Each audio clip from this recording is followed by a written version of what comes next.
Have you ever met someone who said they wanted freedom, but refused to let go of anything? They talk about independence, yet they need constant reassurance. They chase liberty, but only if it doesn't cost them their comfort. They dream of running away, but never even pack a bag. We have confused freedom with ease. We have mistaken liberation for a life without discomfort. But here is the contradiction. True freedom isn't warm, it isn't soft, it doesn't lull you to sleep. Real freedom is a sharp blade, cold, demanding, brutally honest. It cuts through illusions, especially the ones we love most, the ones that keep us safe, or at least feeling safe. So what if freedom is not comfort? What if everything you've been taught about a free life is wrong? You say you want to be free, but what you mean is you want to be safe while pretending you're free. You want to leave that toxic relationship, but only if someone better is waiting. You want to quit that soul-killing job, but only if your next step is guaranteed. You want to speak your truth, but only if no one walks away after hearing it. That's not freedom. That's a negotiation with your fear. Nietzsche once said, "He who has a why to live can bear almost any how." But you, right now, you don't have a why. You have a comfort. You have a routine. You have a schedule, a predictable pain, a tolerated numbness, and you call it stability. But freedom is stepping into the unknown. It is walking away without a map. It is losing what you've clung to so you can finally feel your hands again. Freedom is the decision to risk. Risk being alone. Risk being misunderstood. Risk failing. Risk disappointing every version of yourself that was built on others' expectations. Because the self that is truly free is not a self that has been approved. It is a self that has been reclaimed. It's not out there waiting for you in the next city, the next person, the next dream. It's behind the door you refuse to open, the one marked discomfort. Do you feel it now? That subtle ache in your chest, that restlessness you try to silence with entertainment, validation, routine. That is the price of choosing comfort over truth. You are not trapped by the world. You are trapped by your desire to remain comfortable in it. Real freedom is not the absence of boundaries. It is the presence of courage. And courage does not feel like a warm bath. It feels like burning skin, like trembling hands, like waking up one day and realizing your whole life was built to avoid yourself. But the path forward is not ease. It is sacrifice. Sacrifice of the familiar, the pleasing, the popular. Because until you are willing to lose comfort, you will never be free. So ask yourself, what are you still choosing just because it's easy? And what would happen if you finally chose what's real, even if it hurts? The answer lies in the silence between breaths. In the next chapter, we'll explore what happens when you do choose discomfort, when you turn your back on the known and step into the wilderness of self. Like Nietzsche warned, the secret of realizing the greatest fruitfulness and the greatest enjoyment of existence is to live dangerously. Are you ready to live dangerously? There is a moment, quiet and devastating, when you realize that you've outgrown your own life. The clothes still fit. The walls are the same shade of beige. Your friends still laugh at your jokes. But something has died quietly, undeniably. You no longer recognize the person who chose this version of you, and that's when discomfort becomes a whisper, then a roar, then a force. It starts to tear at the seams of your routines, your relationships, your beliefs, and if you let it, it will destroy everything that isn't truly yours. This is not a breakdown. This is the call to become. When you step into discomfort, the first thing you meet is not liberation. It is chaos. You feel lost, unmoored. There is no applause, no validation, only silence, only the weight of your own choices. And still, you keep going. You leave the relationship. You quit the job. You speak the truth that no one is ready to hear, and suddenly everything becomes clearer. Because the pain you feared, it doesn't kill you. It frees you. Carl Jung called this process individuation, the journey of becoming who you really are, beneath the masks you were told to wear. But the path there is littered with ghosts. Ghosts of who you were supposed to be. Ghosts of who they wanted you to become. Ghosts of every version of you that smiled just to survive. You bury them one by one, not with bitterness, with reverence. Because even your false selves were trying to protect you. But now, you are ready for truth. You don't need protection anymore. You need power. Not the kind that dominates. The kind that stands still in the storm. You become your own shelter. You become your own source. You become your own authority. Do you feel it now? This is not loneliness. This is clarity. This is the moment your real life begins. Discomfort is not the enemy. It is the doorway. Through it you will find your voice. Through it you will meet the self that does not flinch. You thought it would feel like chaos. But it feels like home. The world will not understand this version of you, and that's okay.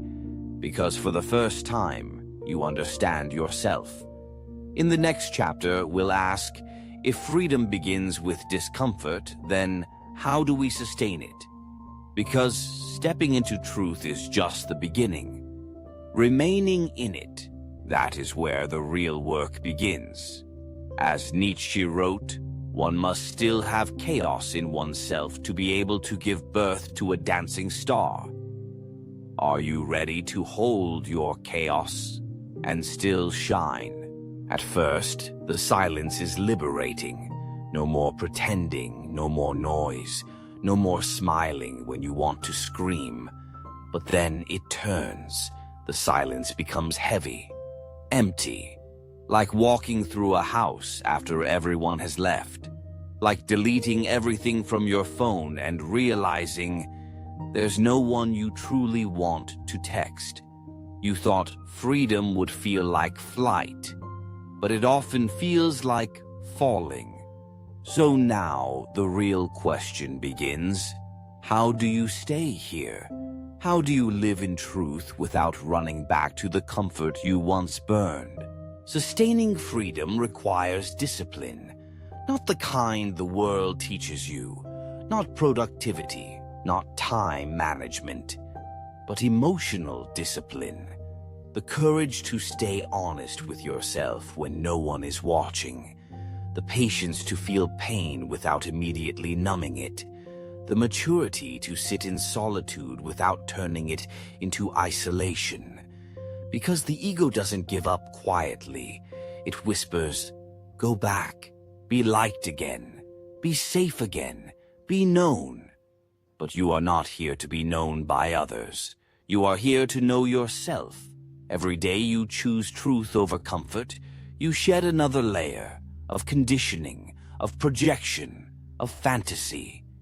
You become less convenient, less predictable, less digestible, but more alive. Carl Jung said that the privilege of a lifetime is to become who you truly are. But it's not just a privilege, it is a responsibility. A responsibility to not betray yourself just to fit back into someone else's script. So you stay, you build, You rest. You create a rhythm that is yours. You speak, even if your voice shakes. You stand, even if your legs do too. You are not performing anymore. You are living. Freedom is not a moment. It is a practice. It is not a single decision. It is a daily one.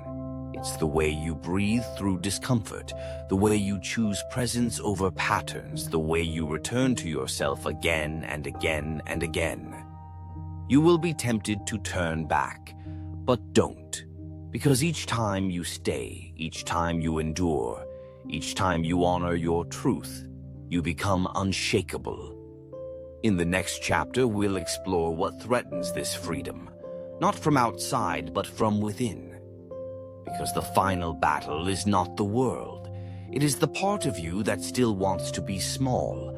As Nietzsche said, the snake which cannot cast its skin has to die. Are you ready to let what no longer fits fall away? Not all cages have bars.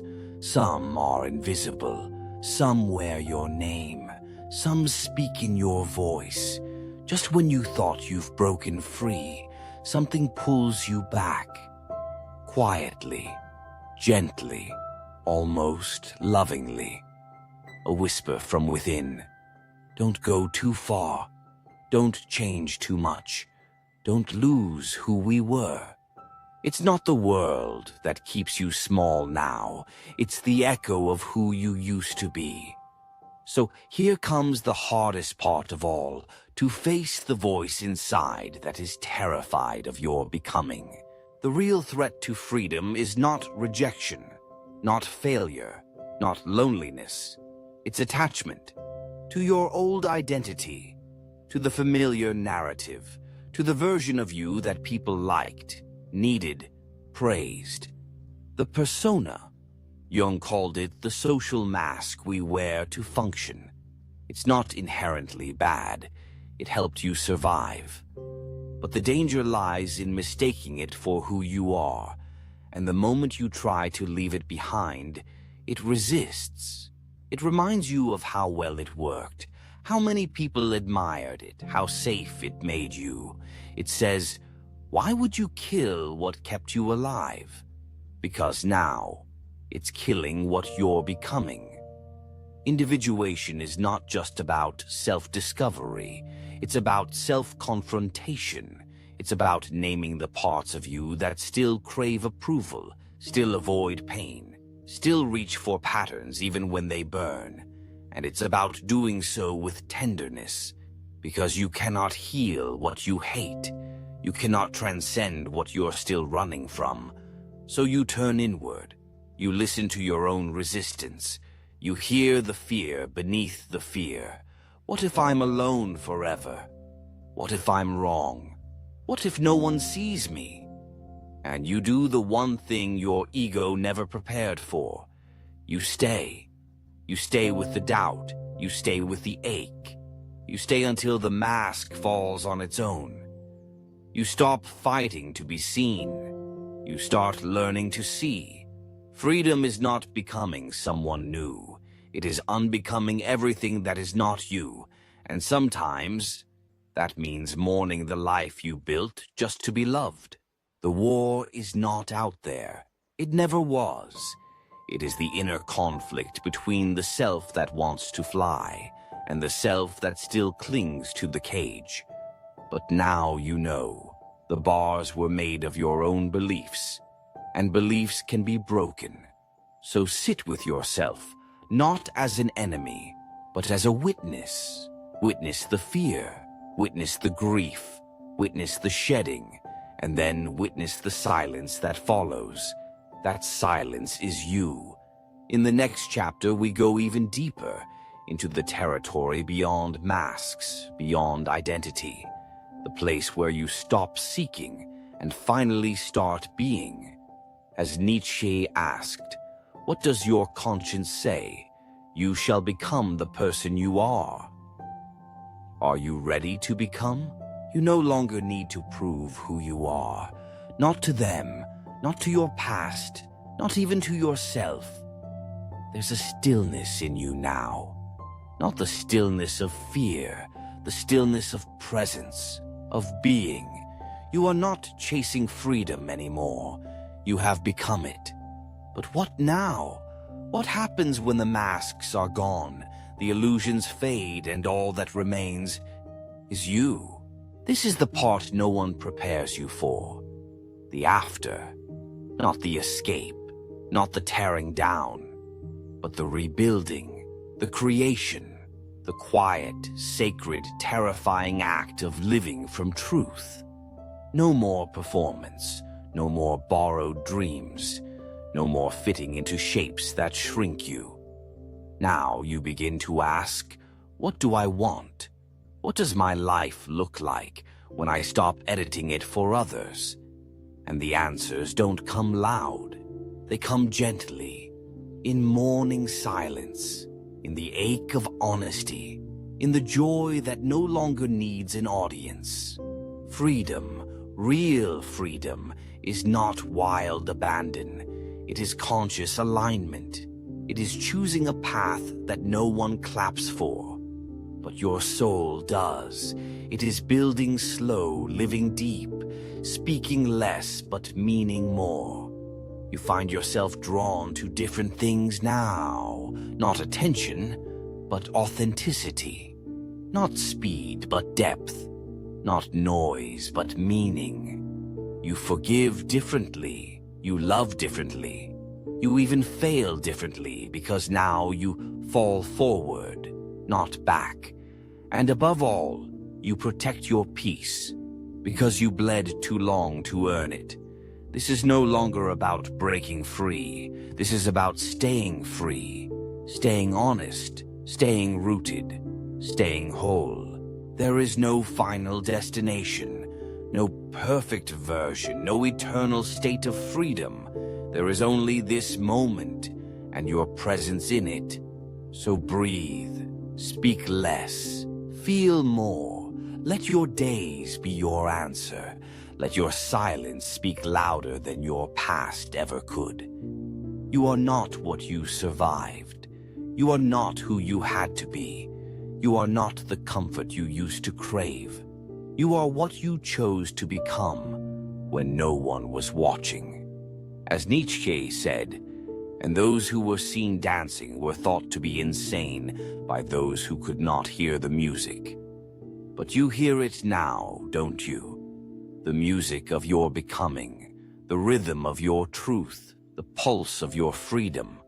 Let it guide you, always.